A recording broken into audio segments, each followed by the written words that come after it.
आज़ादी के बाद देश में एक नारा चला था, जय जवान जय किसान। मगर वक्त आज बदल चुका है।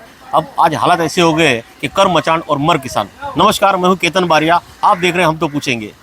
पिछले दिनों बता दूं कि महाराष्ट्र के विधानसभा अधिवेशन में एक मामला मीरा भाईंदर शहर का बड़ी गंभीरता से गूंजा था कि यहाँ के जो भूमिपुत्र हैं, यहाँ के जो किसान हैं, उनकी जगह कुछ यहाँ के जो भवन निर्माता है, जिसे बिल्डर के नाम से जाने जाते हैं, उन्होंने किसी फ्रॉड करके 1 करोड़ रुपए की जमीन जो है इन गरीब किसानों से हत्या ली है। मकोका नुसता एक नाहीये, हा हॅबिच्युअल गुंड माणूस आहे श्यामसुंदर अग्रवाल। आणि अध्यक्ष महोदय म्हणजे या ग्रहस्थावर 32 गुन्हे आहेत आणि 32 गुन्ह्यामध्ये विशेष काय आहे, शेतकरी ज्यांना समजत नाही त्यांचे प्रायमा फेसी त्यांच्याकडनं अग्रीमेंट करून घ्यायचे, काही पैसे त्यांना द्यायचे, त्याच्यानंतर महानगरपालिका नगरपालिकाला हाताशी धरायचं, त्याच्यावर सगळे प्लॅन आणि बिल्डिंगचे सगळे पास करायचे, त्याच्यावर बिल्डिंगा घ्यायच्या आणि शेतकऱ्यांनी त्यांचे पैसे मागायला लागले की मग अंडरवर्ल्ड कडनं त्यांना धमक्या द्यायच्या। माझी विनंती आहे की एडीजी सीआयडी यांच्या अखत्यारीमध्ये वेगवेगळे ईओडब्ल्यू किंवा क्राईम ह्या सगळ्या मोठ्या अधिकाऱ्यांची ही कमिटी स्थापन करून या ग्रस्ताचे सर्व गुन्हे तपास केले पाहिजे। अध्यक्ष महोदय, सन्माननीय प्रशांत बमजींनी जो विषय मांडलेला आहे, या सगळ्या प्रकरणाची माहिती घेतली, त्यात बऱ्याच प्रमाणात वस्तुस्थिती आहे। संबंधित व्यक्तीवर जवळपास 32 गुन्हे आहेत, ज्यामध्ये मीरा भाईंदर आयुक्तालयाच्या अंतर्गत 21 आणि बृहन्मुंबई आयुक्तालयाच्या अंतर्गत 9 आणि ठाणे आयुक्तालयाच्या अंतर्गत 2 असे 32 गुन्हे यांच्यावर आहेत। यापैकी 8 गुन्हे तपासावर आहेत, 9 गुन्ह्यांमध्ये दोषारोप पत्र दाखल झालंय, 7 फायनल झाले आहेत, एकामध्ये स्थगिती आहे आणि क्वॅशिंग ऑफ एफआयआर मध्ये 5 अशा प्रकारे या 32 गुन्ह्यांची परिस्थिती आहे। आपण जी मागणी या ठिकाणी केली आहे, निश्चितपणे एडीजी सीआयडीच्या अंतर्गत एक या ठिकाणी एसआयटी तयार केली जाईल आणि जेवढे गुन्हे यांच्यावर आहेत, म्हणजे काही सीबीआयकडे गेल्यात ते सोडून बाकी जेवढे गुन्हे यांच्यावर आहेत की ज्याच्यात सी समरी झालेली नाही किंवा अशा प्रकारचे हे सगळे गुन्हे या एसआयटी कडे ट्रान्सफर केले जातील। 3 महिन्यामध्ये एसआयटीला रिपोर्ट द्यायला सांगितलं जाईल आणि याच्यामध्ये कुठल्या पोलिसांचंही संगनमत असेल तर त्यांचीही चौकशी केली जाईल। एखाद्या गुन्हेगाराची संपूर्ण माहिती कोर्टासमोर व्यवस्थित न मांडल्यामुळे बरेचसे गुन्हेगार हे मोकाट सुटतात, तसंच हा प्रकार दिसतोय। त्याच्यामुळे कोर्टापुढे तातडीने सगळी वस्तुस्थिती व्यवस्थित मांडून याला जो कोर्टाने रिलीफ दिलाय त्याला आपण आळा घालणार का? निश्चितपणे कोर्टापुढे सगळी वस्तुस्थिती मांडली जाईल। त्या संदर्भात स्पेशल पीपी अपॉइंट केला जाईल। स्पेशल पीपीच्या माध्यमातून ही सगळी माहिती त्या ठिकाणी दिली जाईल आणि विशेषतः या निमित्ताने सांगतो की आजच मी सूचना पोलीस आयुक्तांना दिल्या आहेत। विशेषतः या मीरा भाईंदरच्या परिसरामध्ये आणि ठाण्याच्या परिसरामध्ये मोठ्या प्रमाणात भूमाफिया तयार झाले आहेत की जे अशा प्रकारे जमिनी शेतकऱ्यांकडनं घेऊन मग त्यांना अडकवतात, मग त्यांना केसेसमध्ये अडकवतात, मग अंडरवर्ल्डची मदत घेतात। अशा प्रकारच्या भूमाफियावर क्रॅकडाऊन केलं पाहिजे, त्यांच्यावर कारवाई केली पाहिजे, असे अतिशय स्पष्ट निर्देश हे या ठिकाणी आयुक्तांना देण्यात आले। 32 गुन्हे झाले असताना सुद्धा त्याच्यावर अजूनपर्यंत तडीपारीचा आदेश आपण लागला नाही।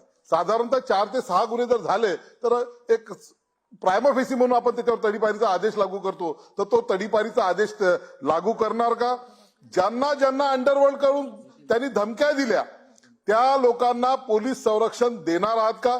सोबतच या ठिकाणी ज्या लोकांची फसवणूक झाली असं जाहीर करत त्या फसवणूक झालेल्यांच्या बाजूने आपण कोणती भूमिका घेत त्यांना न्याय देण्याची भूमिका घेणार आहात, याबद्दल या ठिकाणी निवेदन करावी विनंती आहे।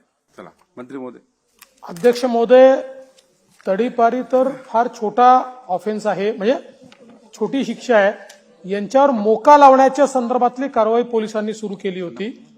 त्याच कारवाईमध्ये बम साहेबांनी सांगितलं त्याप्रमाणे त्यांनी कोर्टापुढे काही माहिती आणून एक नो कोअर्सिव्ह घेतलेला आहे आणि हे स्पष्टपणे लक्षात येत आहे की 2021 नंतर तो नो कोअर्सिव्ह हटवण्याकरता कुठलीही त्याच्यात कारवाई झालेली नाही। त्यामुळे स्पष्टपणे तेही निर्देश देण्यात येतील की हा नो कोअर्सिव्ह जो काही आहे हा कशा प्रकारे मिळवला, तो योग्य प्रकारे झाला का, तिथे योग्य माहिती गेली का, आणि जी योग्य माहिती आहे ती आणून जी काही पोलिसांनी केलेली कारवाई आहे ती कारवाई व्हॅलिडेट करण्याच्या संदर्भातली कारवाई केली जाईल आणि अशा प्रकारे हॅबिच्युअल ऑफेंडर्स जे आहेत, आपण ज्या प्रकारे अपेक्षा व्यक्त केली, हॅबिच्युअल ऑफेंडर्सवर ज्या ज्या प्रकारच्या प्रतिबंधात्मक कारवाया करता येतात त्या सगळ्या कारवाया करण्याचे आदेश देण्यात येतील. कोणी जर यांनी धमकी दिल्यामुळे कोणी व्यथित असेल आणि त्यांच्या जीवाला धोका असेल आणि त्यांनी मागणी केली तर निश्चित त्यांना आवश्यक ते संरक्षण हे दिलं जाईल. आणि आपण जो तिसरा विषय या ठिकाणी मांडलेला आहे त्याचं उत्तर मी मगाशी दिलेलं आहे. तो आइए जानते हैं उन्हीं किसानों के परिवार से कि आखिरकार क्या है पूरा मामला, ये जगह कितने की है, उनके साथ में क्या फ्रॉड हुआ है. पहले तो आप अपना नाम बताइए. और मेरा नाम है मिलन हेमंत पाटिल. ये जो जगह है मेरी पुरखो की है. म्हणजे वडलोपाजीत जागा आहे. त्या जागेवर वडलोपाजीत जागा म्हणजे माझ्या आजोबांचं नाव हरिकृष्ण पाटील, त्याच्यानंतर भीमाबाई हरी पाटील, त्याच्यानंतर त्यांचे वारस आहेत हेमंत हरी पाटील, नरोत्तम हरी पाटील, नारायण हरी पाटील, सुजित हरी पाटील, अनुसया हरी पाटील, लक्ष्मीबाई कमलाकर पाटील, ह्या सगळे वारस आहेत. आणि विधानसभेमध्ये देवेंद्र फडणवीस साहेबांनी जो मुद्दा उचलला होता, जो श्यामसुंदर राधेश्याम अग्रवाल होते, त्यांनी एवढे इकडे फ्रॉड केलेले आहेत. माझी जमीन माझ्या नावावर नसून त्याच्या जागेवर नावावर आहे. हा फ्रॉड कसा मुद्दा त्यांनी केला आहे. माझ्या काकांच्या डुप्लिकेट साईन मारून, माझ्या परिवारचे डुप्लिकेट साईन मारून त्यांनी ही जमीन त्यांच्या नावावर केलेली आहे. अगर आप कहते हैं कि उन्होंने आपके चाचा के डुप्लीकेट सही किए तो आपने पुलिस स्टेशन में या प्रशासकीय अधिकारी में कहीं आपने उसकी कंप्लेंट वगैरह की है क्या? पुलिस स्टेशन में कंप्लेंट की है. उसका एफआईआर करने के बाद भी कंप्लेंट करने के बाद वहाँ से कुछ नहीं रिप्लाई है. फिर वहाँ पे मैं तहसीलदार, तलाटी, कलेक्टर, वहाँ पे थाना पुलिस स्टेशन में भी कंप्लेंट की है, एफआईआर की है. उसकी कॉपी भी मेरे पास आज तक पड़ी है. उसका अभी तक कुछ इंक्वायरी नहीं हुआ है. मतलब यहाँ पे उनके साथ प्रशासन और पुलिस प्रशासन साथ में है. तो मेरी देवेंद्र फडणवीस साहब और मुख्यमंत्री शिंदे साहब से यही गुजारिश रहेगी कि इनके ऊपर भी कुछ आए. जो यहाँ से अपने खेडूत पीड़ित है, ये मांग रहे हैं, जो उनकी मांग है वो कोई पूरी नहीं कर रहा है. तो इनकी मांगे जो है तो यहाँ पे कोई नहीं देख रहा है. मतलब यहाँ पे जो खेडूत आहे, मतलब शेतकरी, जो शेतकरी एवढ्यापासून कष्ट करून जो शेतकरी आपल्या कष्टाची जमीन ठेवले आहेत, आज गरजेसाठी आपण ठेवतोय, ती नंतर विकल्यानंतर आपल्या मुलांना यूज होईल, याचा अधिकार गुजराती मारवाड्यांनी छेडून घेतलेला आहे. अग्रवाल फॅमिलीने आमचा अधिकार छेडून घेतले आहे. श्यामसुंदर राधेश्याम अग्रवाल यांनी माझ्या मेलेल्या काकांची साईन मारलेली आहे. जे 95ला काका ऑफ झाले ते 2008मध्ये साईन करायला कुठून जीवित केले हे लोकांनी. तर ते राधेश्याम अग्रवालला माहिती, नाहीतर ते आपले पवार साहेब, ते तलाठी आणि मंडल अधिकारी यांनाच माहिती ते कुठून जिवंत केलेले आहेत. आप देख रहे हो कि इनका जो इनका आक्षेप है कि इनके चाचा जो थे वो 95 में एक्सपायर हो चुके थे और 2008 में वो फिर से ज़मीन पर सिर्फ और सिर्फ श्यामसुंदर अग्रवाल को हस्ताक्षर देने के लिए नीचे आए. वो कहते हैं ना कि नंगे से खुदा भी डरता है, तो इन नंगों से वाकई भी खुदा डरता है. और खुदा क्या वाकई मरे हुए इंसान को फिर से इस दस्तावेज पे साइन करने के लिए भेजता है. ये वाकई बड़े दुर्दैवी की बात है, बड़ी गंभीर समस्या है. और आइए उनसे जानते हैं कि इस लड़ाई में उन्हें किस तरह की दिक्कत हो रही है और उनको किस तरह की धमकियाँ मिल रही है. ये जो जगह है, हम अपनी जगह पे यहाँ पे देखने आए तो यहाँ पे जो कितने लोग बैठे, गुंडे बैठे थे, और वो गुंडे ऐसे बोल रहे ये जगह तुम्हारी नहीं, श्यामसुंदर राधेश्याम अग्रवाल की. वहाँ पे उन्होंने कंटेनर रखा था और कंटेनर के अंदर गुंडे रखे. कौन थे वो गुंडे? वो गुंडे कौन थे वो मालूम नहीं है. और यहाँ पे जो बीजेपी के कार्यकर्ता है, जो रवि व्यास करके और उनके दरोगा पांडे, वो दरोगा पांडे मेरे यहाँ पे ऑफिस में आके मिलन पाटिल पूछ रहे, 6-7 लड़के लोग के लेके मिलन पाटिल किधर है पूछ रहे थे. और अगर रवि व्यास का इसमें इन्वॉल्वमेंट नहीं है तो मेरे फ्रेंड रवि शर्मा को उनको अधिकार किसने दिया कि ये क्या चल रहा है, आपको पूछने का अधिकार किसने दिया. तो मतलब आपका किधर ना किधर इन्वॉल्वमेंट है तो ही आप फ़ोन कर रहे हैं. तो इनकी भी जांच किधर होनी चाहिए, इनका क्या इन्वॉल्वमेंट है श्यामसुंदर राधेश्याम अग्रवाल की. ये गुंड माफिया है, इनके साथ क्या है सलूक, क्या करना चाहिए. ये अपने मुख्यमंत्री, माजी उप मुख्यमंत्री देवेंद्र फडणवीस मुद्दे को जो उठाया है, वो इस शेतकरी को न्याय मिलाए, न्याय दे, यही मेरी मांग है. अपने पूर्वजों की करोड़ों की संपत्ति होने के बावजूद एक वेट भिखारी जैसी जिंदगी जीने वाले ये किसान परिवार जो अपने हक के लिए आज दर दर भटक रहे हैं और कहीं ना कहीं प्रकाश भंग जो आमदार प्रकाश बम आमदार साहब थे, जिन्होंने विधानसभा क्षेत्र में ये मुद्दा उठाया और उस पर महाराष्ट्र के गृह मंत्री देवेंद्र फडणवीस ने जो आश्वासन दिया है कि उन पर कड़ी से कड़ी कार्रवाई होगी। तो आइए इस परिवार के और सदस्य जो महिला सदस्य है उनसे भी बात करते हैं कि आखिरकार उनके साथ में जो ये फ्रॉड हो रहा है वो किस तरह से ये मजबूर है इस लड़ाई लढणे में। तुमचं नाव सांगा बरं. माझं नाव करुणा राजेंद्र पाटील. काय बरं, काय तुझी समस्या काय तर हे आमची जागा आहे, पण त्यामध्ये आम्हाला बोलतात की ही तुमची जागा नाहीये. कोण हे बोलतं नाव असं? सामसुंदर अग्रवाल यांचं नाव आहे इकडे असं बरं. सांगितले तलाठी अधिकाऱ्यांना. ते गेले तर नंतर समजलं आम्हाला. आता तर माझे मिस्टर वारलेत, त्यांना 1 वर्ष होईल आता. त्यांना तर धमकी येत होते, नगरपालिकेमध्ये होते ते. कोण धमकी त्यांना- देत होतं? कोण देत होते त्यांनी तर नावं नाही सांगितली, पण धमकी येत होती त्यांना की तुम्ही साईन करा तुमचं हे आहे. तर ते बोलतात नाही साईन करणार मी, तर तुम्हाला कामावरनं काढून टाकणार अशी धमकी यायची त्यांना. त्या टेन्शनमध्ये ते गेले. अपने हक की ज़मीन किसान पाने के लिए धमकियों से डरकर अपनी जान गंवा बैठता है और जो लुच्चे लफंगे बिल्डर होते हैं, व्यापारी, वो सिर्फ और सिर्फ अपने व्यापार करने के लिए इस गरीब किसानों की जान तक लेने से चूकते नहीं है। आइए इस गरीब परिवार किसान परिवार की और एक महिला बुजुर्ग है, उनसे जानते हैं कि आखिरकार इस पूरी परेशानी में उनका परिवार चल कैसे रहा है और किस तरह की उनको फायनान्शियल दिक्कत आ रही है। आई तुमचं नाव सांगा बरं. माझं नाव नैना नरोत्तम पाटील. एवढे जे आता कष्ट चालले तुमच्यावर प्रॉपर्टीवर वाद चाललाय, तर आता सध्या घराची परिस्थिती कशी आणि कशा प्रकारे घर चालतंय तुमचं? का पैसेच नाही तर मी संसार काय करणार. माझे मिस्टर गेले तर त्या टायमाला पैसे नव्हते. माझे सासू त्यांच्या टायमाला पैसे नव्हते.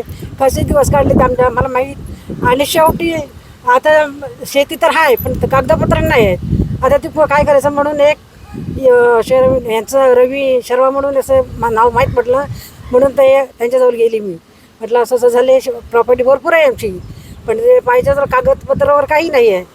मग आता त्यांना सांगितलं, मग ते बोलतो बघूया आपण काय करायचं ते. मग त्यांनीच ते आता आम्हाला इथे हे केलं आहे. आम्ही नक्कीच विश्वासाने सांगतो की महाराष्ट्राचे गृहमंत्री देवेंद्र फडणवीस नक्कीच आपल्याला न्याय मिळवून देणार.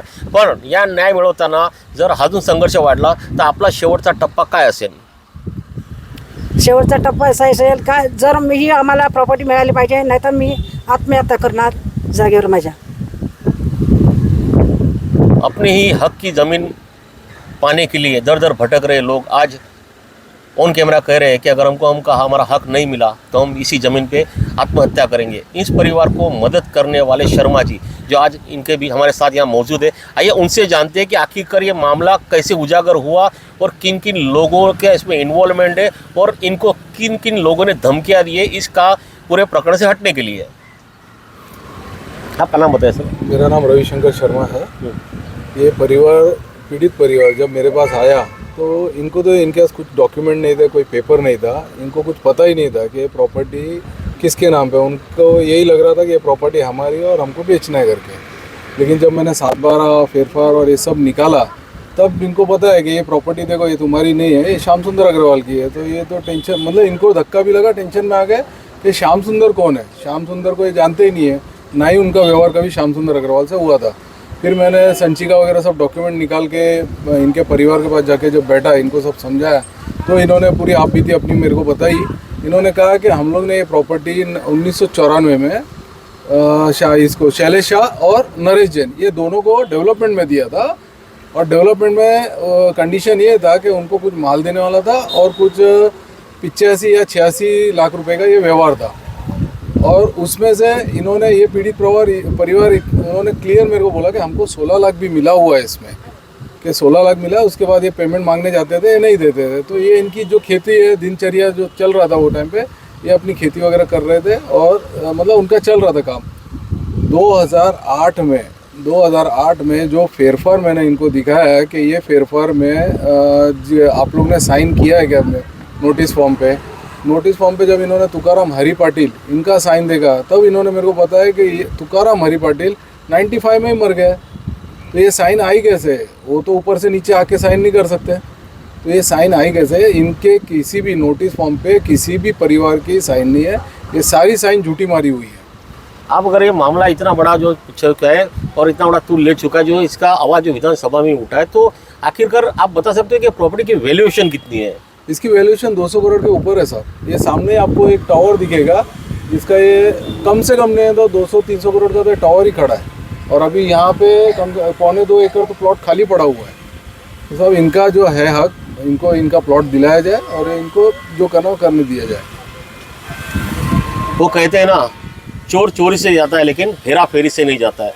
वैसी ही कहानी आज पूरे प्रकरण में सामने आ रही है कि इस व्यवसायी के जो भवन निर्माता है, जिन पर 32 गुने गंभीर गुने दाखिल हैं, लेकिन आज भी वो चोरी से नहीं जा रहा है, हेरा फेरी से नहीं जा रहा है और गरीबों का हक मानने से भी पीछे नहीं हट रहा है। ऐसे में ये देखना होगा कि महाराष्ट्र के गृह मंत्री देवेंद्र फडणवीस जी क्या वाकई इस गरीब भूमिपुत्रों को, इस किसानों को अपने हक की जगह दिला पाते हैं, और इस ऐसे फ्रॉड जो बिल्डर है, भवन निर्माता है, जो ऐसे किसानों को वेला फुसला कर उनकी ज़मीन हथिया लेते हैं, उनको क्या जेल के अंदर डालने में कामयाब होते हैं। और इनके पीछे जो बैकग्राउंड में जो गुंडे चलते हैं, जो इन गरीब किसानों को जो धमकाते हैं, उनको भी क्या जेल की हवा खिलाएंगे, ये तो आने वाला कल ही बताएगा। कैमरामैन अभिराज नायर के साथ केतन बारिया, भाईंदर।